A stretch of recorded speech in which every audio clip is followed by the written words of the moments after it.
You ever drive by a house so bright it feels like you just got flashbanged at a rock concert? Yeah, that's my house now, and trust me, nobody in this subdivision's ever gonna forget it.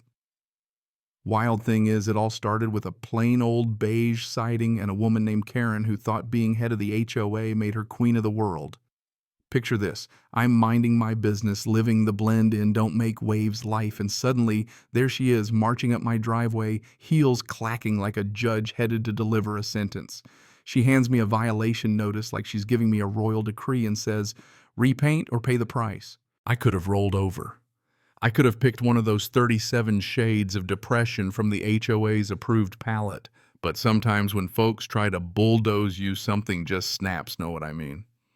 That letter felt like a dare, so I made up my mind right then and there if Karen wanted a new paint job, I was going to give her a color so unforgettable it would haunt her dreams. Let me back up a sec, because for most of my life, I was the guy who just blended in.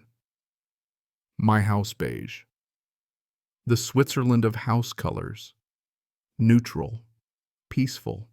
So unremarkable you could walk past it 1,000 times and forget it existed. It didn't offend, didn't stand out, didn't even really have a personality. But I guess beige became a crime in Karen's book. I found her letter folded perfectly under my doormat, doused in enough perfume to trigger a migraine, the HOA's logo glaring from the top. Your house is out of compliance. Repaint in 30 days or face $250 a week fines. If you've never tangled with an HOA board, let me tell you, these people take themselves more seriously than Congress. And Karen, she's like if Judge Judy, Martha Stewart, and Napoleon had a love child. Her new crusade making my beige house her hill to die on. Later that same day, she swings by in her mint green cardigan, pearls flashing, and clipboard ready, her version of Excalibur. David.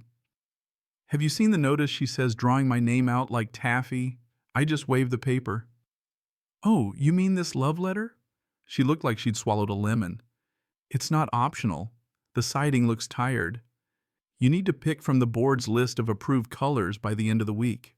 I glanced around, neighbors peeking through curtains, loving every second of the free theater. This wasn't just about my house. Karen was making an example of me putting on a show.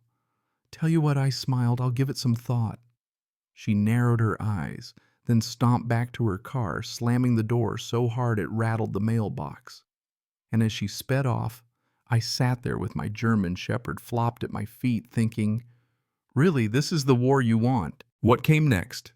Karen unleashed a campaign. Sticky notes under my wipers. House color unresolved. Flyers in my mailbox warning about non-compliant homes lowering property values. She even brought me up by name at the next HOA board meeting. Word spread quick, so I slipped into the back row just in time to see her firing up a PowerPoint titled Community Image and Aesthetics. There on the big screen, my house 3 angles like a mugshot. This, she declared, pointer tapping is what happens when we let things slide. Faded beige dragging down harmony. I raised my hand. For the record, it's still beige. Always has been.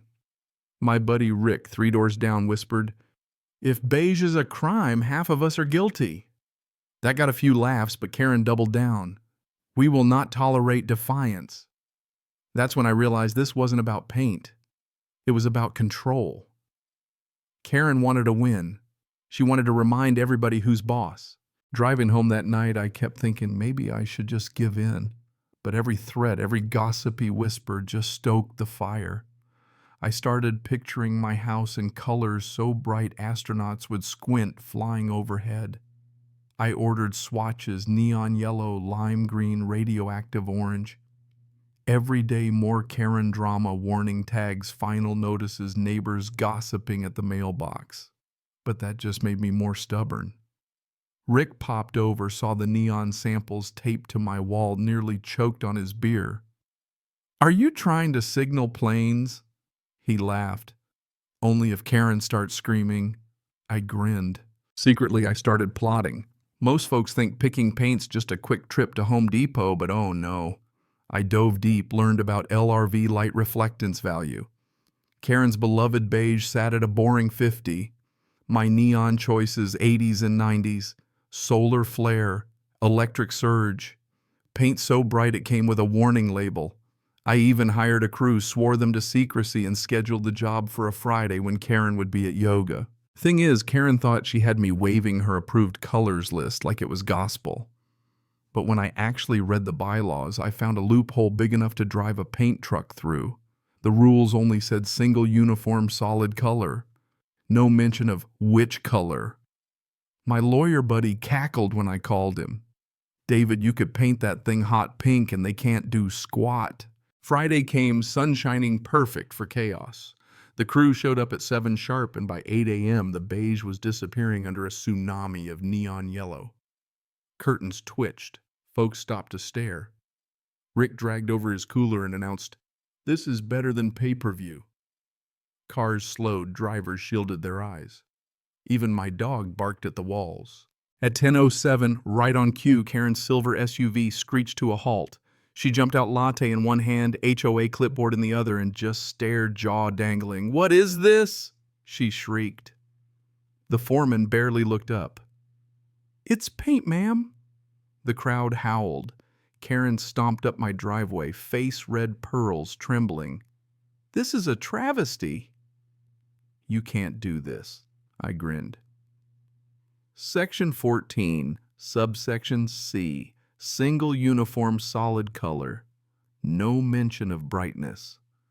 I handed her the bylaws. Watching the realization dawn on her face, that was the best part. The neighbors were loving it. Even Mr. Jenkins, 82 and grumpy, gave a slow clap. The rest of the day, Karen called in reinforcements, stormed up and down the sidewalk, clutched her clipboard like a life vest. By noon, the house looked like a radioactive lemon. Kids stopped to take selfies. A teenager filmed a TikTok, the lighthouse house. The local UPS guy squinted and said, "I could see this place from 3 streets away." Karen was losing her mind. She tried every angle, calling the city, complaining to inspectors, staging a sidewalk press conference. The inspector shrugged. "It's ugly, but it's legal." Karen doubled down, writing the county, the fire department, even the zoning board. But the neighborhood loved the chaos. Folks dropped by just to watch the drama unfold. When Karen called an emergency HOA meeting to make House 47 an official nuisance, the place was packed. Outsiders showed up with popcorn. Karen raged at the front, pointer trembling. "This is destroying property values. Seniors can't drive, kids are traumatized. The glare is a hazard." I raised my hand. "No accidents reported, Karen. The only trauma is yours." The crowd roared. Rick shouted. He followed the rules. "If you don't like them, change them." People finally started speaking up about years of petty fines, garden gnome infractions, even curtain color. Karen lost control. One neighbor stood up. "Let's vote." Not just on his house, on her hands shot up. Karen, face white pearls rattling, was voted out on the spot. She stormed out, Daisy the poodle clacking after her. And just like that, the reign of Karen ended. The next morning, the neighborhood felt lighter. People waved. Rick brought beer, set up lawn chairs on my porch, and we watched the parade of cars go by, drivers, gawking teenagers, filming runners, using the lighthouse house as a landmark.